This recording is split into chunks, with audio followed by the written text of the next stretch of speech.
So for me, yeah, that turned into a little more of online. All right. The first 3 URLs are my websites, but I want to talk next about this fourth one. And an example of how when you're trying to discover technology, how can we use technology? Okay. True story, won't give any names, but we've all maybe been there before, whether it's from technology or from some other English-based lesson. Teacher came up to me and said, "Do you know Google Books?" No.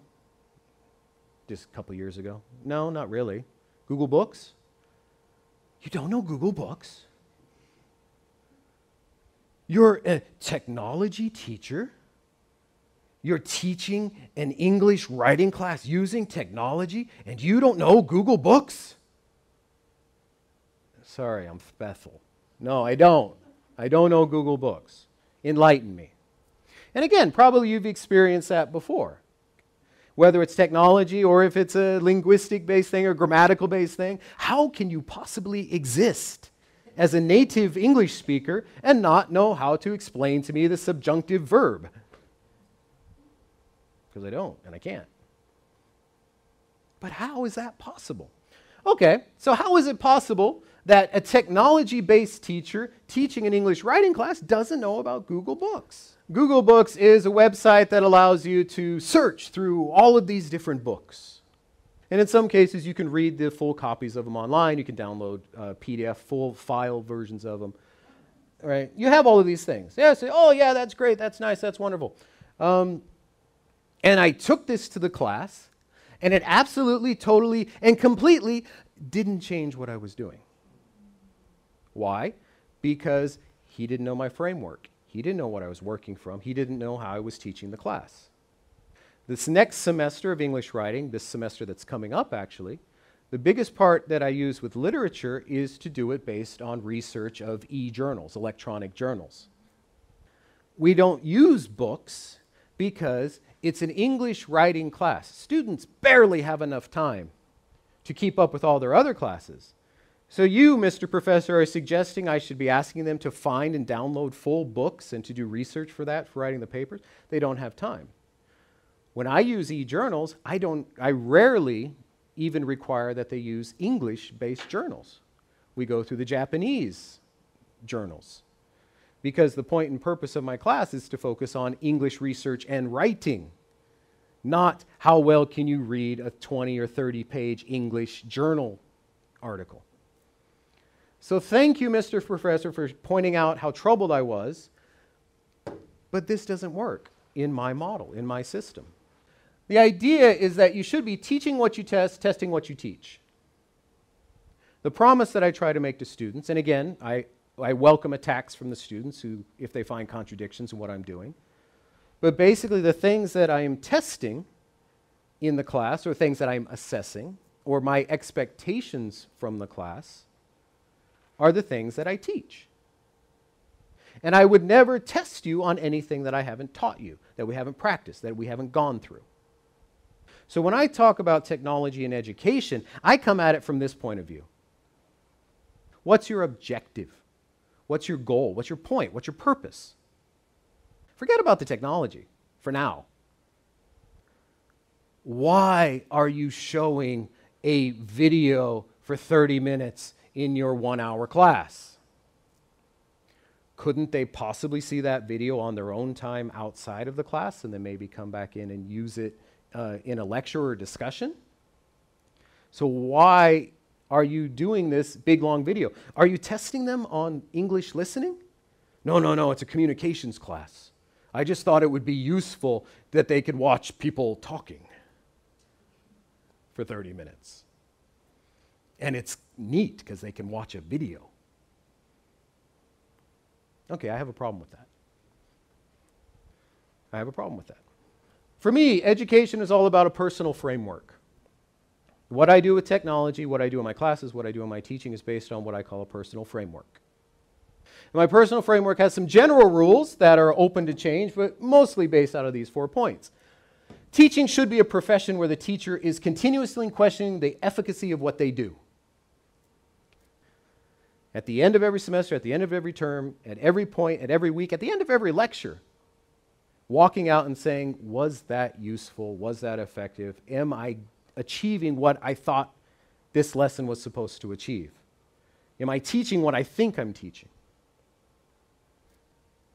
You cannot really do this until you clearly define the boundaries of your own framework. You need to understand the system, the boundaries, the limitations. And this is one of the more interesting points for me. It's one thing to hope for change at a group or system-wide level, but people cannot ask for change from others until they have first demonstrated it in themselves. Case in point. Example. Again, Professor X. We'll just call all of these people Professor X. Professor X came to me and said, we're a bit disappointed once again with your English writing class. Your second year class, my English writing class, it's a 1-year class, 2 semesters, starting with second year students, know little to nothing about writing, full stop. Not English writing, just writing. Yeah? Writing papers, writing reports. Know nothing about it. Why? Never learned it, never taught it. Okay? These second year students take your class for 1 year. And then at the end of the year, some of these students receive a score of 80 or 90%. However, look at this. What's that? This was your student 2 years ago. They're 4th year now, graduating. And they've written, as we require them, a 10 to 12 page paper in English for their graduation thesis. And it's terrible. Clearly, that's your fault. 2 years ago. How much English writing training did they have since they left my class? I give them paragraphs. I ask them to write paragraphs on occasion. Okay. How much English writing does everyone else require of them? Not much. But that's why I'm saying we need all the teachers to put more English writing in the classroom. Okay. And you believe that doing this, just write in the classroom, these students will now be able to produce a 10 to 12 English paper thesis. This is a person that does not understand the boundaries of the system. And the example that I give to that person is in terms of music. I said, you are taking someone, and if you've never played music before, and say, okay, I'm going to teach you the piano. And at the end of 1 year, we're going to have to know how to play a little bit of piano. And at the end of your 4th year, you need to conduct a symphony. So why can you look at that example and say impossible? But why can't you look at this example and also see it's impossible? You haven't really understood your own personal framework. And you cannot ask others, you cannot place blame and responsibility on others, saying it's you're the one, without turning around and offering something in return, which I've challenged this person on numerous occasions. Okay, tell me this miracle system of education that you have that will take complete beginners in 2nd year and turn them into genius English writers in the given time work, in the given framework, in the time, the limitations, the boundaries, taking into account that most of these students take how many classes? 16, 17. Osaka University, some of the majors there take as many as 23. Okay? When I was a student, we just worked harder. Yeah, and I'm still checking your English even today. Because you're not being realistic about the boundaries of the system. And if you're going to challenge me on what I'm doing, and this is finally, if you're saying, well, where are we going with technology here, Bob? If you're going to challenge somebody on the technology that they are using or they're not using, just simply saying you should be using technology is not enough. You have to demonstrate it. If you're going to criticize someone for using a particular system or a model, you better be ready to be coming with big solutions of your own. And that's one of the biggest gaps that we have with technology in education, or education in general. There's lots of sniping and snarking that we have, right? And that's what so many journal articles are about. You're reading that, I would like to discuss how task-based learning is a completely inefficient method of education.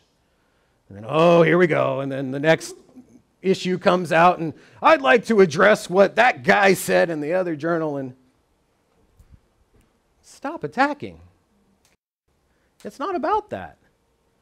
It's about, this is my personal framework, this is my belief, this is what I do, and the reason that I do it because I expect these objectives, these outcomes. You can disagree with what I'm doing, but you better be coming to me with your own solutions, your own answers, and you better be very specific about that. Simply saying, I don't think that works, isn't going to do it.